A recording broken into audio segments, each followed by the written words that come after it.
Қазақтың ұлттық тағамы ет асу дайындалу әдісі өте көп. Дәл осы әдіспен асылған етті жұбайым қатты жақсы көреді, сондықтан сіздермен бөлісуді жөн көрдім. 4 келі жылқы етіне 1 бас сарымсақты толығымен үккіштен өткізіп, үстіне 2 ас қасық тұз және 1 ас қасық қара бұрышты салып араластырамыз.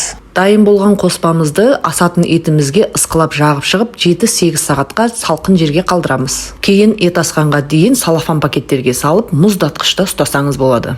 Қазақ халқымыздың құрметті кісілерге ұсынатын кәделі әрі орны бөлек тағамдардың ең бастысы қазақша ет тарту. Қазақтар сыйлы қонақтарға мал басын көрсетіп, табақ-табақ ет тартқан. Табақ тарту да үлкен өнер. Әр табақ қонақтың дәрежесі мен жасына, іліктік жолына сәйкес келуі керек. Қазақ ет асып, ол піскен соң табақ немесе астаумен ет тартады. Еттің астына ұн үйлеп қамыр жасап, жайма салады. Оны сорпа, шелпек, нарын, кейде жайма деп атайды. Қазіргі 5 бармақ деп жүргендері сол. Қазақ ет тарту, ет асу, 1 табақ ет, 1 астау ет деп атайды. 5 бармақ сөзі негізінен қырғыз халқынан келген сөз.